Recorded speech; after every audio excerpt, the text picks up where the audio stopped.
I'm an associate professor of criminology and criminal justice at Florida Atlantic University and the co-director of the Cyberbullying Research Center. And I co-direct it with Justin Patchen, who's over at the University of Wisconsin-Eau Claire.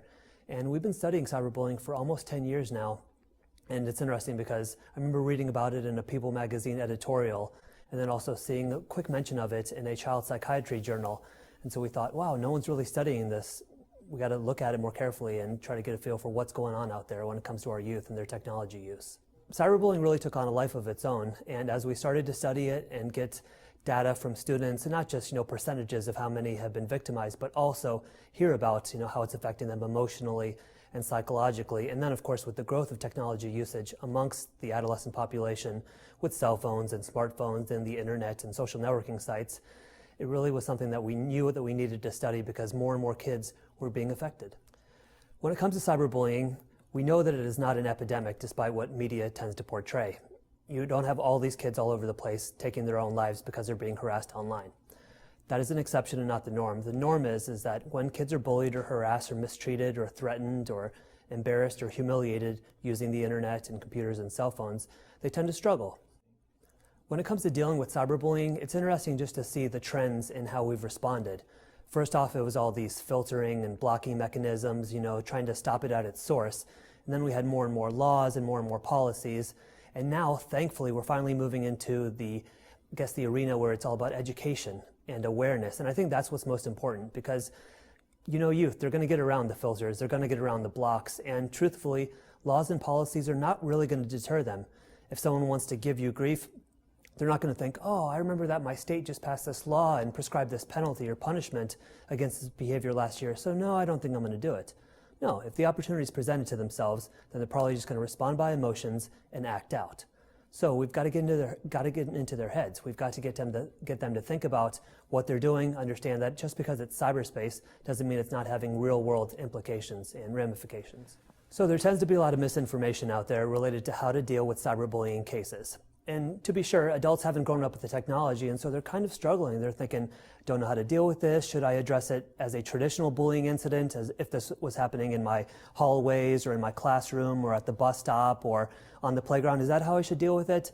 And then you're thinking, okay, technology, and most of these cyberbullying incidents, they're occurring primarily off campus. They're originating off campus, maybe on the evenings, maybe during the weekends, and it's using personal technology, such as a personal cell phone or a personal laptop. So they're thinking, how can we step in? How can we discipline students?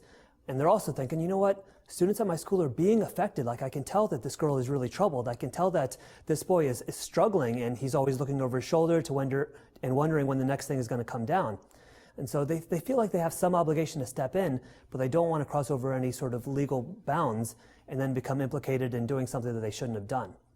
So what we need to get out there is that absolutely schools can intervene, either informally or formally, when it comes to disciplining students, even if the behavior originated off campus, even if it's using personal technology on the weekends. Schools can intervene in certain situations, and those situations are as follows.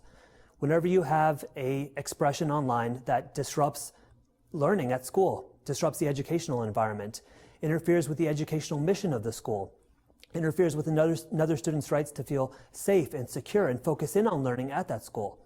Whenever you have those sorts of situations, then absolutely the school can intervene, and they should intervene. Now, I will say that most of their interventions should be informal. You shouldn't immediately suspend a student. You shouldn't immediately expel a student. What you should do is just, sit down with them, get a feel for what went on, who all was involved, what technologies, where the evidence is, and get them to really understand that, okay, you did this, but it had severe repercussions in the life of the student, in their way of thinking, in their feelings of safety here at school, and we don't tolerate that here on campus whatsoever. We draw a hard and fast line because we don't want to get it out of control. When I work with bullies, I find out that, generally speaking, they've just messed up. They've flown off the handle, they've responded spontaneously or based on emotion, and they are remorseful, they are repentant. And so just talking to them, trying to cultivate empathy, usually helps a great deal.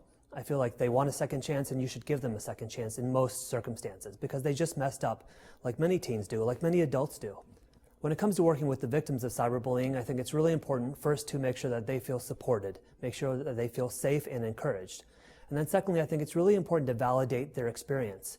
I think that sometimes we do a disservice to youth when we kind of are dismissive and just say, you need to kind of buck up or have a stronger backbone, because really it doesn't matter our perspectives of the victimization. It matters their perspective. If they feel that they've been harmed, then that's our reality. We should take it on its face and say, yes, you've been harmed, let's try to help you.